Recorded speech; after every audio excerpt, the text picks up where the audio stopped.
Assalamualaikum warahmatullahi wabarakatuh. Sebelumnya, terima kasih kepada dosen pengampu Bapak Jen Amore, Magister Pendidikan selaku pengampu mata kuliah Filsafat Pendidikan, dan rekan-rekan sekalian yang sudah hadir untuk mendengarkan presentasi dari saya. Perkenalkan, saya Salauleh Basri selaku moderator dan pemateri pada presentasi kali ini. Di sini saya akan menyampaikan materi yang berjudul Pandangan Filsafat Pendidikan tentang Pendidikan Jarak Jauh di Era Pasca Pandemi. Baik, langsung saja masuk ke materi yang akan disampaikan oleh saya sendiri. Langsung saja kita ke materi yang pertama, yaitu pengertian filsafat pendidikan. Jadi, menurut Al-Syaibani, filsafat pendidikan adalah penerapan pandangan dan prinsip-prinsip filsafat dalam bidang pendidikan. Filsafat ini merupakan bagian dari filsafat umum yang berfokus pada penerapan nilai-nilai dasar dan keyakinan filsafat tersebut untuk menyelesaikan berbagai persoalan pendidikan secara praktis. Materi selanjutnya, pengertian pendidikan jarak jauh. Menurut Kustandi dan Arifin, pendidikan jarak jauh adalah pembelajaran yang tidak terbatas pada ruang kelas, tetapi dapat dilakukan di tempat lain seperti taman, rumah, atau lapangan. Adapun karakteristik pendidikan jarak jauh menurut Kagan dan Hardono. Yang pertama itu, pemisahan antara pengajar dan peserta didik, serta antara sesama peserta. Yang kedua, program dikelola oleh institusi, bukan belajar mandiri. Yang ketiga, menggunakan media komunikasi untuk menyampaikan materi. Yang keempat, itu ada tersedia komunikasi dua arah untuk dialog. Selanjutnya, ada tantangan pendidikan di era pasca pandemi. Yang pertama, pembelajaran jarak jauh. Jadi tidak semua siswa memiliki perangkat dan koneksi internet yang memadai, sehingga kesenjangan digital menjadi tantangan utama dalam pembelajaran jarak jauh. Terus yang kedua itu ada adaptasi program. Jadi pembelajaran jarak jauh memerlukan penyesuaian pada program pembelajaran, terutama untuk kegiatan seperti praktik laboratorium dan olahraga yang sulit dilakukan secara virtual. Terus yang ketiga itu ada kesejahteraan mental peserta didik. Jadi, pandemi berdampak pada kesehatan mental siswa. Dengan stres dan kecemasan yang meningkat, dukungan psikologis dan emosional perlu diberikan oleh institusi pendidikan. Terus yang keempat ada interaksi sosial dengan peserta didik.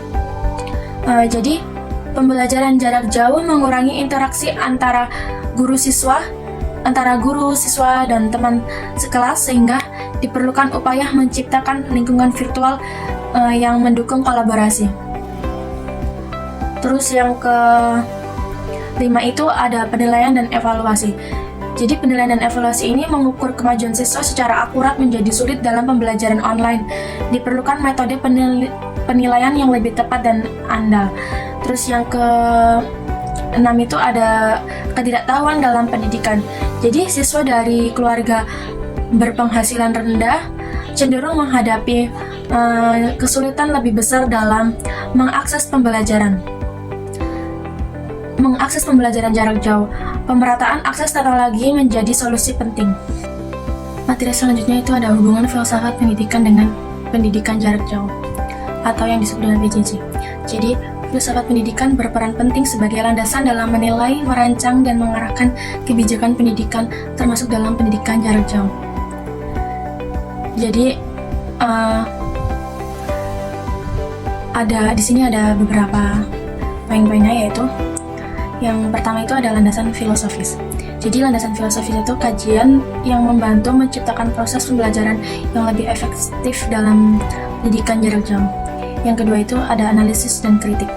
Jadi filsafat pendidikan berfungsi untuk menganalisis dan mengkritisi aspek akademik dan nilai-nilai humanis dalam pendidikan. Yang ketiga itu ada peninjauan proses pendidikan. Filsafat pendidikan terus mengevaluasi proses pendidikan untuk membentuk individu yang kompeten. Terus yang keempat itu ada kebijakan dan strategi dalam pendidikan jarak jauh. Yang keempat itu ada kebijakan dan strategi. Jadi kebijakan dan strategi ini pembelajaran harus sesuai dengan kebutuhan peserta didik. Yang kelima itu ada arah pendidikan. Filsafat pendidikan memberikan panduan dalam mendidik dan mengajar, termasuk dalam menyusun kurikulum. Terus yang keenam itu ada tujuan dan hakikat kehidupan. Jadi filsafat mengeksplorasi tujuan hidup yang ideal, sementara pendidikan berfungsi sebagai alat untuk mencapainya. Materi selanjutnya itu adalah pandangan filsafat idealisme terhadap pendidikan jarak jauh. Jadi, filsafat idealisme memandang pendidikan jarak jauh sebagai sarana untuk mengembangkan potensi individu dan karakter siswa. Pendidikan seharusnya berpusat pada siswa, dengan guru berperan sebagai fasilitator yang mendorong pemikiran kritis, kreativitas, serta integrasi nilai-nilai moral dan etika. Idealisme juga menekankan pentingnya ruang belajar yang mendukung minat dan bakat siswa agar pembelajaran menjadi lebih demokratis dan inklusif.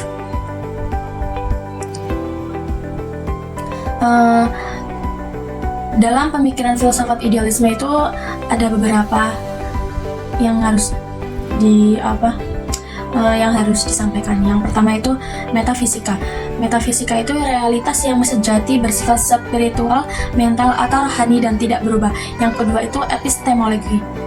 Jadi epistemologi itu pengetahuan diperoleh melalui pikiran dan intuisi, menekankan proses berpikir mendalam. Yang ketiga itu aksiologi. Nilai-nilai dianggap mutlak dan abadi.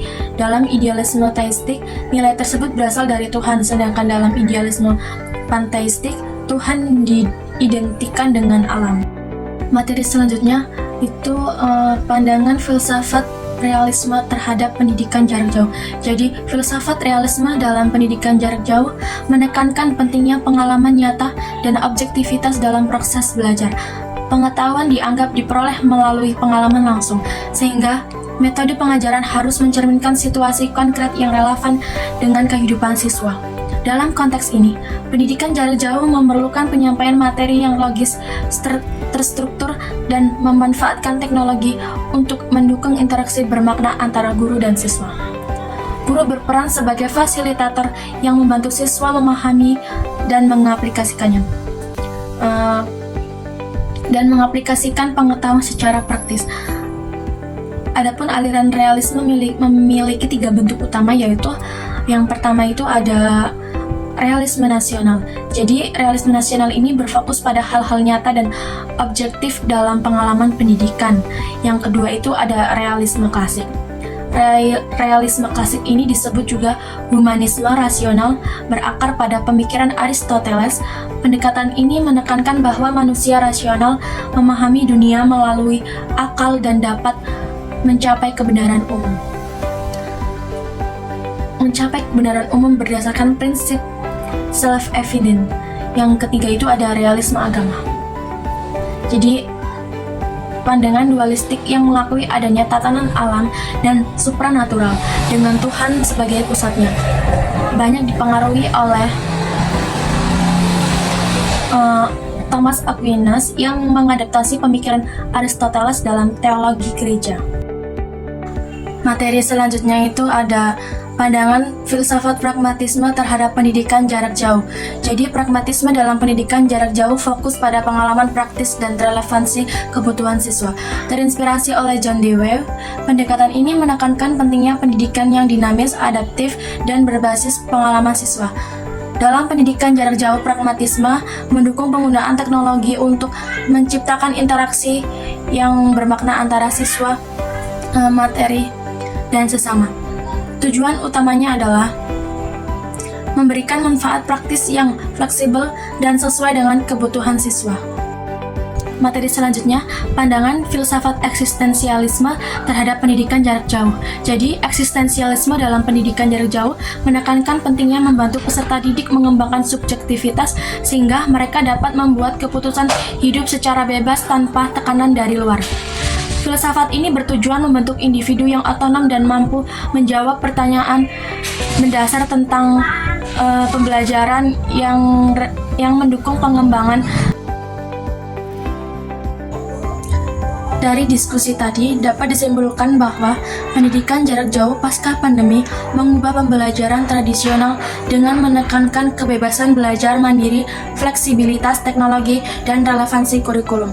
Namun, pendidikan jarak jauh juga menghadapi tantangan seperti kesenjangan teknologi, kurangnya interaksi sosial, dan kualitas pendidikan yang belum merata. Harapannya diskusi pada materi ini dapat memberikan benefit ilmu yang baik ke depannya dan teman-teman dapat mempelajarinya. Terima kasih kepada Bapak Jen Amoray, Magister Pendidikan, dan teman-teman yang sudah berkenan menyimak presentasi hingga akhir. Saya kira diskusi pada hari ini sudah cukup. Apabila ada salah kata atau perbuatan, saya mohon maaf. Wassalamualaikum warahmatullahi wabarakatuh.